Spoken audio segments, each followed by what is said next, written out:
My name is Nickel, Nickel, and these are 10 weird facts about Sonic the Hedgehog. If you haven't checked out Weird Facts One Punch Man and Weird Facts Star Wars, don't forget to check them out as well. Let's kick this off.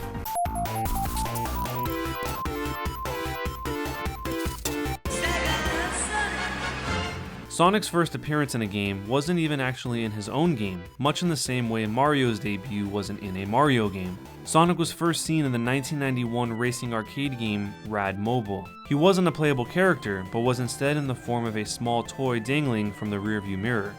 The game was released just a few months before Sonic the Hedgehog, and it's also the game that Brendan Fraser plays in Encino Man. There was also a home appearance before Sonic the Hedgehog 1, and it was released on the Amiga. In this game, Sonic is not the main character, but is instead an enemy. The Amiga Fun magazine had cover-mounted discs that came with them that allowed you to play free games for the Amiga. In issue 7 of the Amiga Fun magazine, a game called Quick and Silva was included. The game was filled with many unlicensed characters from other games, including a severed Mario head on a spring, the R9 spaceship from R-Type, Bub from the Bubble Bobble series, and Sonic the Hedgehog himself before Sonic was even out. In the game, Sonic makes his appearance as one of the enemies in your path. Quick and Silva beat Sonic the Hedgehog to being published since Sonic was released on June 23, 1991, and issue 7 of Amiga Fun magazine, the one that included Quick and Silva, was released on May 10, 1991. So the first home appearance of Sonic was in an unlicensed game that came with a magazine for the Amiga.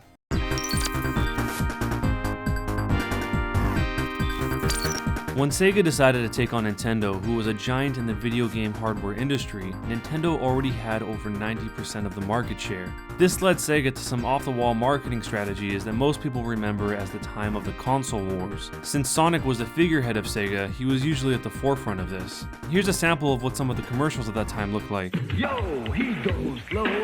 He ain't no fool with that Sonic speed, he just always cool. Sonic, Sonic the Hedgehog. No fool. Wild game, dude. 7 danger zones. You and Sonic speed through, or you are dead, man. Sonic the Hedgehog, the hot new game from Genesis Games. Systems and games sold separately. No fool. There was also marketing done even beyond commercials. Al Nilsson, former director of marketing for Sega, said that for every dollar Sega had in their marketing budget, Nintendo had $15. Thus, they relied heavily on guerrilla marketing. He detailed one strategy where Sega actually introduced the first 16-bit SNES Mario game to people on a mall tour side by side with Sonic on Genesis. They had 2 identical 32-inch TVs, one that had Super Mario World and one that had Sonic the Hedgehog, and just let kids play them. The idea was to let kids decide for themselves which was better. Madeleine Schroeder, product manager of Sonic, and one that was largely responsible for adapting Sonic's look for the American audience, even participated in mall tours herself by dressing up in a giant Sonic costume. When Sonic was released in June of 1991, their risky marketing efforts paid off and Nintendo's market share shrank down to 85%.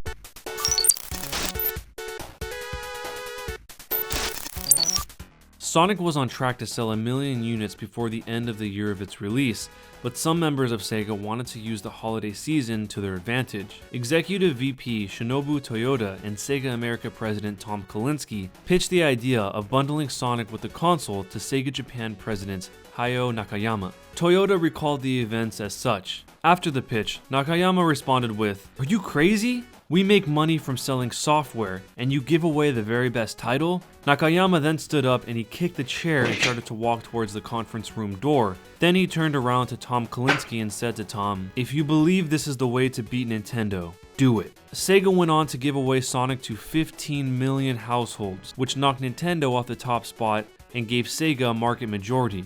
This decision to give Sonic away with the console is also believed to be one of the primary reasons Sonic the Hedgehog 2 went on to sell an additional 6 million copies, as well as one of the reasons Sonic's popularity exists to this day.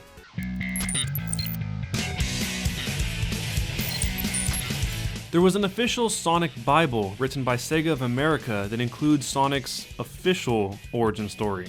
This 13-page Sonic Bible document was distributed internally within Sega of America to use as Sonic's backstory during the days of the early Mega Drive Sonic games. It's as surprisingly detailed as it is bizarre. Some elements of it were used as the basis for the comic book, so I'll show you some of those drawings as well. If you want to read this for yourself, I'll leave a link for you down below. This is the original version of the Sonic Bible, and there were 2 more drafts after this with some changes. I ended up reading the whole thing, so in case you don't want to read it all, here's the short version. Sonic is a grayish-brown hedgehog who is named Sunny in this version. He lives in Nebraska, and his father died because he fell into a pit of toxic waste. Sunny wants to compete in the local and regional track tournaments, so he tries to trick his mom into thinking he's going to hibernate with her underground, but then plans to pop back up and train. He actually does end up falling into a deep sleep because of his natural instincts until a kind mustachioed man named Dr. O.V. Kintobor wakes him up while searching for emeralds. He explains that he needs to find the final emerald, the gray emerald, in order to prevent the planet's destruction. Sunny, aka Sonic, becomes his assistant, and he studies computer science and physics with him. For relaxation between lab sessions, Sunny ran on a treadmill that the doctor built for him, but because he ran too fast, he changed into a blue color from the advanced non-concussive cobalt effect. Yeah, that's what turned him blue, the advanced non-concussive cobalt effect. Sonic later finds a reverse quantum bioformulator machine in the doctor's lab, and when he asks the doctor about it, the doctor explains that the emeralds are the chaos of the world transformed into emeralds, and if you can find the final emerald, they can be stabilized to remove evil and pollution from the world.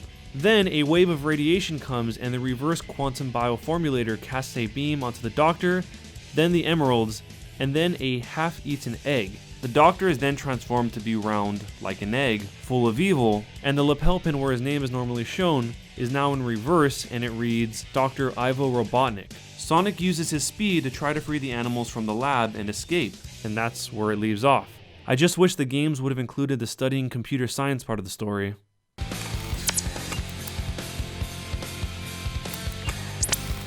In the 1998 original Japanese version of Sonic Adventure's Casinopolis, there was a neon sign of a cowgirl sitting with a short dress and her legs extended. She was also holding a wine glass and had a gun in the holster. If you would hit the sign, it would make the sound of a female moaning, which you can hear in this clip.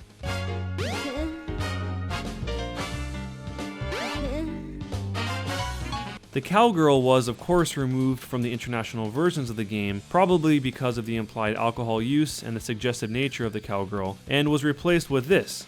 A prototype of the Casinopolis lobby displayed the cowgirl to more closely resemble a Playboy bunny lying on her side as she gestured towards a liquor bar behind her with a wine glass.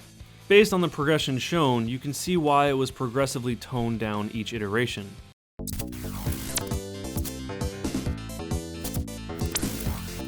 Happy Tree Friends writers Ken Pontac and Warren Graff were brought on to write the English script for Sonic Colors. If you aren't familiar with Happy Tree Friends, it began as a flash cartoon that takes small forest animals and places them into scenarios of extreme graphic violence.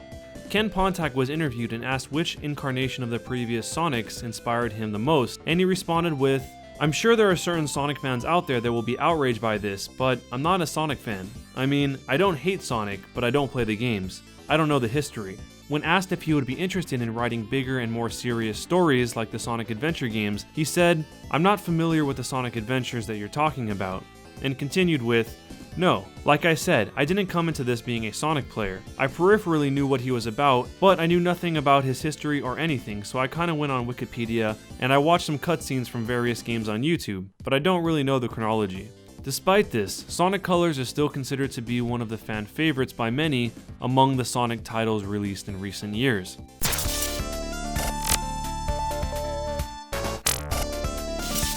Yuji Naka, one of the 3 men credited with creating Sonic, spoke with Videogamer.com in 2009. During that conversation, he revealed his love for lemmings and that he liked that their characteristics were based on the actual animal, including the mass suicide, even though that part was a myth.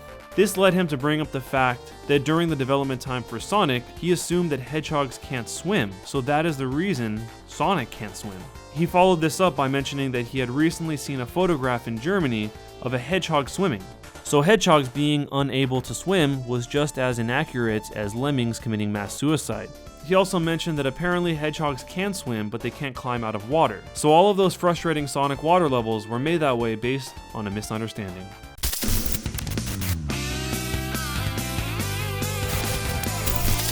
2010's Sega All-Star Racing unintentionally included uncredited fan art in some versions of the official game. On the Wii and Steam versions of the game, one of the playing cards from the track Roulette Road that's meant to show Amy Rose instead shows Sonia from Sonic Underground, made by deviant artist Lightning Duchess, whose username is now Art by Rihanna. Apparently, the fan art was used during the development of the game as placeholder artwork, but then was mistaken as official artwork. Once Sonic Team recognized this, they had to correct it in all capable versions, which leaves the low-res Steam version and the Wii version due to a lack of an update feature, as the two versions where the fan art is still found. The artist, Art by Rihanna, made a post about when the developer behind the game, Sumo, reached out to her. They apologized and let her know that it was unintentional. In her post, she also wrote, "And Sega staff members offered a degree of compensation, something nice out of their so-called goodie bag." She said that she was fortunate to have her work in the game and that she didn't mind it at all, but she will keep them in mind when she seeks internships for college.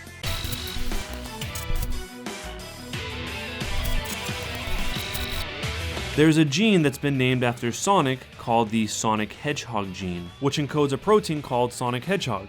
The function of the protein is to regulate organogenesis, meaning it controls the growth of limbs, digits, and the organization of the brain. There is also an inhibitor to the hedgehog signaling pathway that is appropriately named Robotnikin, named of course after Dr. Ivo Eggman Robotnik.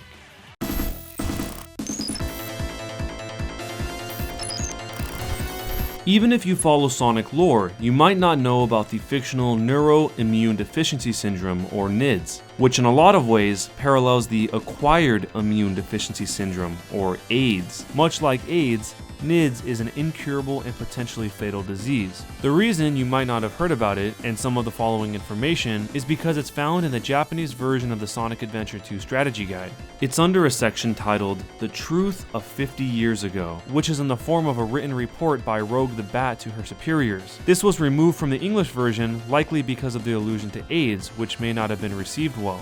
And even though Sonic Adventure 2 is not a new game, it's still worth noting that this will contain what some might consider spoilers.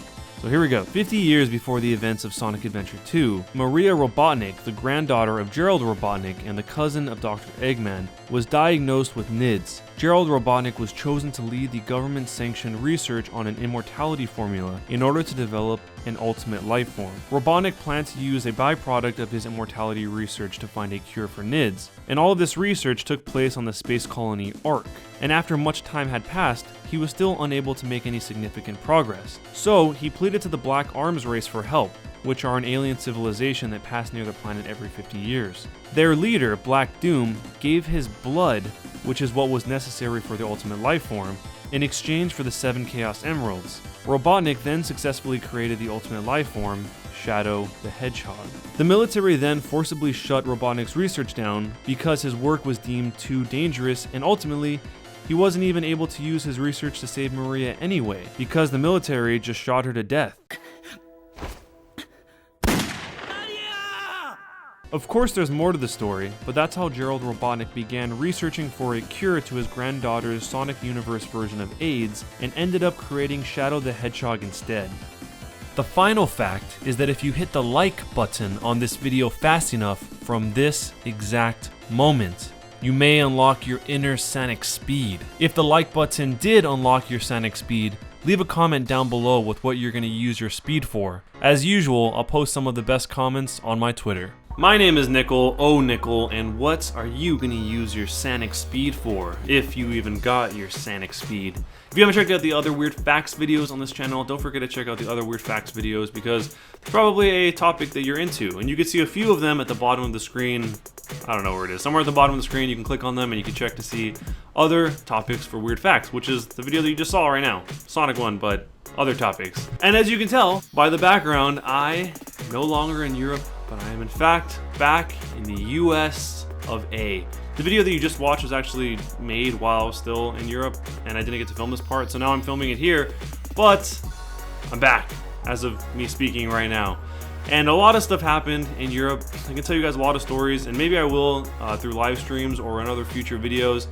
But one of the things I wanted to show you guys was a photographer named Vincent Palma hit me up because he had seen one of my old videos, and he wanted to show me around Stockholm, and he did, and it was really cool. There's a lot of photos that he took that I think came out really cool, including some subterranean rock-looking subway station thing. that I didn't even know existed that he showed me, and then he showed me how to jump in the middle of the street, and it was really cool. If he sends me more photos, which I think he will, I'll share those ones with you guys too in a future video or on Twitter or something like that. But if you're into photography, check out his photos, which I'll leave a link to down below in the description. And one last thing before I go, because I want to make this end part really short because the video is so long. I have been playing a lot of Heroes of the Storm, and I know most of you guys probably don't play Heroes of the Storm, but if you do, if there's somebody out there that wants to play, you're more than welcome to play with me. Just send me your Battle.net information on Twitter or something like that. The game is a lot of fun, and I've been playing it a lot, especially while I was overseas. Thanks a lot for watching, guys, and I will see you next time.